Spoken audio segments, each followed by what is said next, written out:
So according to the Pew Research Studies Center, 2.2% of the of the American population is Jewish. We know that that share of the population has been declining over time. And there's actually a debate among demographers and sociologists of American Jews about the size of the population. Some argue that it's been declining over time, some argue that it's been relatively stable, some say it's actually been increasing. But even if it's been increasing, the American population as a whole has been increasing much, much faster. So the share of the population that's Jewish has been declining over time. The intermarriage rate among American Jews has increased significantly over time.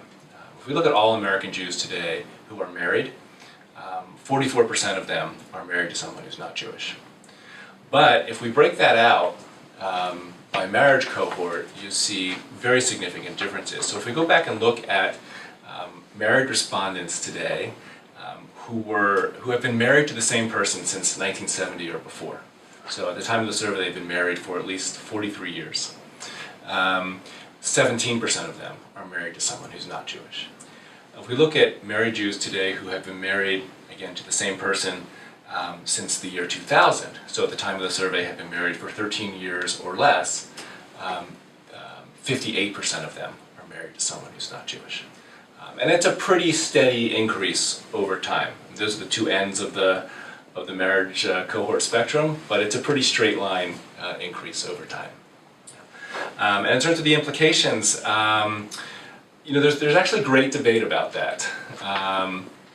Some people will argue that this is a sign of the continuing assimilation of American Jews into American society. As Jews integrate, they obviously meet and often marry non-Jews.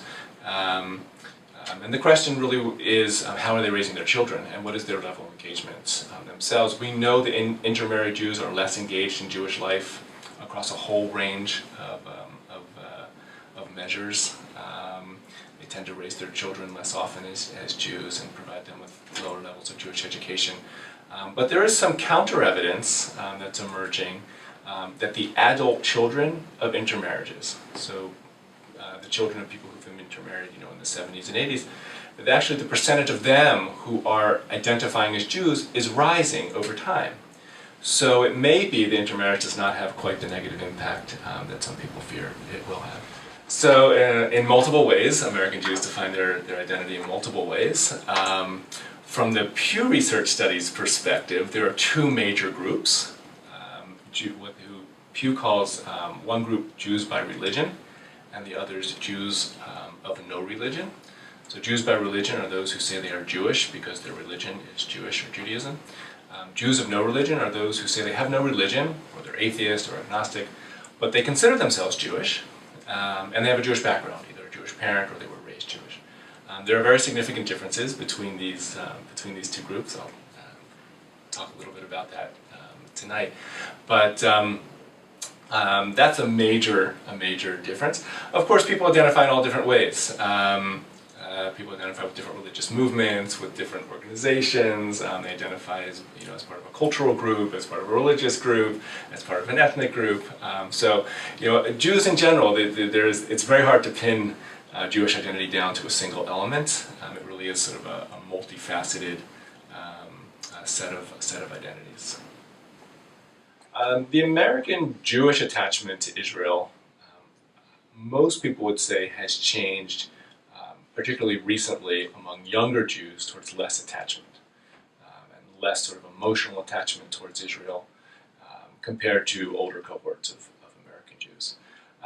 But as with most things, when we study American Jews, there's debate about this topic as well.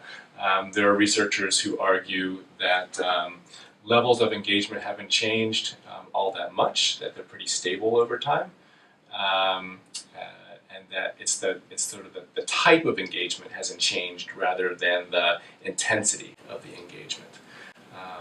So, as I said, there's really debate over that question. I would say that the majority of people, especially in the Jewish communal world, are very concerned about the attachments of younger Jews towards Israel. But not everyone has that concern. In terms of how other Americans, comparative to other Americans, I think we see much of the same thing. There were some surveys that came out this summer of Americans in general by Gallup and by the Pew Research Center also during the conflict between Israel and Hamas and the Gaza Strip. And it was quite noticeable that younger Americans in general were less supportive of Israel than older Americans. So it's what seems to be happening in the Jewish community seems to be reflective of what's happening among Americans in general in terms of age and support for Israel. So American Jews do tend to be less religiously observant than other Americans. But again, Jewish community and Judaism in general are not just about religion.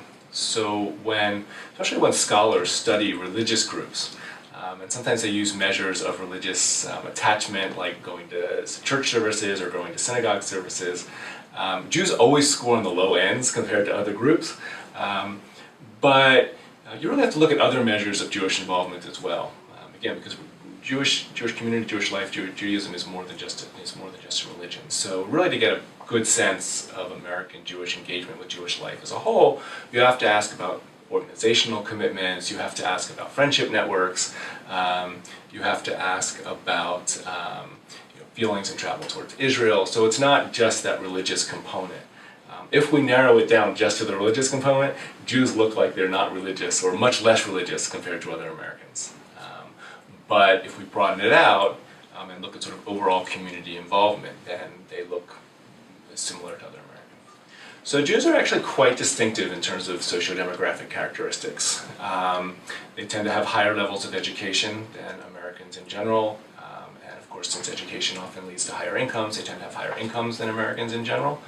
That's been the case for probably 30 or 40 years by now. I mean, certainly Jews came here as immigrants and were in the lower and working classes for their first generation or two here, and quickly experienced social mobility. So that today they certainly have higher levels of education and economic affluence than other Americans in general. Politically, American Jews remain distinctively democratic and liberal in their politics. About 70% of all American Jews support or lean towards the Democratic Party, and about 20% would call themselves Republicans, and about 10% independents. So very much distinctively democratic compared to Americans in general. Geographically, American Jews are quite distinct as well. I love this statistic, which is that there are over 3,100 counties in the United States. Half of all Jews live in 2% of those counties, and 3/4 of them live in just 4% of those counties. So they are very, very geographically clustered generally in major metropolitan areas.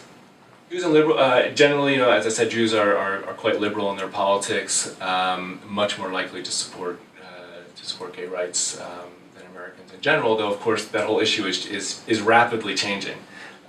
So I think the gap between Jews and other Americans is shrinking over time, I would suspect. So I think the report, in terms of its implications for the long run about American Jewry, American Jewish community, American Judaism. I think certainly by any measure there is ongoing assimilation of American Jews into American society. We look at intermarriage rates, we look at lower levels of participation in distinctively Jewish organizations and distinctively Jewish cultural activities. For sure, that's going on. And America is an enticing society. It's hard to prevent that. On the other hand, I think that I'm a bit more optimistic than some of my colleagues about American Jewry, the future of American Jewry. I think there's still important segments of American Jewry that's quite strong, that are quite cohesive, that are highly engaged in Jewish life. What we're seeing, though, over time, I think, is a polarization of the population. We're having a group that's more and more engaged, and a group on the other side that's less and less engaged, and that sort of broad middle is declining over time. But people who study this like to point. There was I think it was a 1964 Look magazine article that was the headline was "The Disappearing American Jewish Community," and they like to joke that, American Jews are still here and Look magazine is out of business. So despite all the challenges and the ongoing assimilation, American Jews will be here.